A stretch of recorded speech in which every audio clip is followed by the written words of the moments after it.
Breaking news Babra પોલીસે જે આરોપી ફરાર હતો તે આરોપીનું કર્યું રિકન્સ્ટ્રક્શન। ક્રેટા કાર ચાલક માણસુરવાળા દ્વારા અકસ્માત સર્જી એક યુવકનું મોત નીપજ્યું હતું। ક્રેટા કાર ચાલકને ફુલઝર ગામે પહોંચી અને પોલીસે રિકન્સ્ટ્રક્શન કરાવ્યું હતું। બાબરા પોલીસ સાથે અમરેલી એલસીબી દ્વારા કરાયું રિકન્સ્ટ્રક્શન। બાબરા તાલુકાના ફુલઝર ગામે થોડા દિવસ પહેલા લગ્ન પ્રસંગ દરમિયાન જૂથ અથડામણ થયેલ છે। ફુલઝર ગામે લગ્ન પ્રસંગમાં ફુલેકામાં ઘોડી ટ્રેક્ટરને અડી જતા જૂથ અથડામણ થયું હતું। રિપોર્ટર હિતેશ સોલંકી, બાબરા।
બાબરા તાલુકાના ફુલઝર ગામે 5 તારીખના રોજ એક લગ્ન પ્રસંગ ફુલેકું નીકળેલ, જે દરમિયાન સંજયભાઈ પદમાણીનું ટ્રેક્ટર નીકળતું હોય અને ત્યારે હરદીપવાળા અને તેમના સગા દ્વારા ફુલેકામાં જે પણ ઘોડી લઈને નીકળેલા તે ઘોડીને અડી જતા હરદીપવાળા દ્વારા સંજયને એક લાફો મારવામાં આવેલ।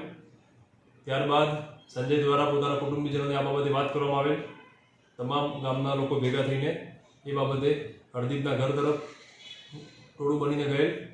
સામે હરદીપ અને એના સગા સામે એ પણ લાકડી હથિયાર લઈને આ ટોળા પર હુમલો કરેલ। આ દરમિયાન માણસુરવાળા નામના વ્યક્તિએ ટોળા પર ગાડી ચડાવેલ, જેમાં પણ 2 વ્યક્તિઓ ઇન્જર્ડ થયેલ। અને આ દરમિયાન બાજુના દેવળિયા ગામના મહેન્દ્રભાઈ વાળા કે જે બાઇક લઈને આવતા હોય તેમના પર ગાડી ચડી જતા તેમનું અવસાન થયેલ। બંને ટોળા વિરુદ્ધ જે તે ટાઈમે 302-307ના ક્રોસ ગુના દાખલ કરવામાં આવેલ। હાલમાં તપાસ દરમિયાન હરદીપવાળા જે પણ ગાડી ચલાવનાર છે માણસુરવાળા અને અન્ય 4 તમામ ઇસમોને અટક કરવામાં આવેલ છે।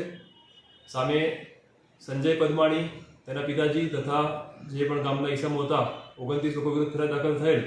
હાલમાં કુલ 50માંથી 29 પદમાણી સમાજના અને અન્ય ગામના ઇસમોને પણ અટક કરવામાં આવેલ છે। જે મુખ્ય ઇસમ કે જેને ટોળા પર અને મહેન્દ્રવાળાને ગાડી ચડાવી મારી નાખેલ તે માણસુરવાળાની ધરપકડ કર્યા પછી તેને બનાવ સ્થળ પર લઈ જવામાં આવેલ અને એનું રિકન્સ્ટ્રક્શન પંચનામું પણ કરવામાં આવેલ છે। આગળ તપાસ કાર્યવાહી ચાલુ છે।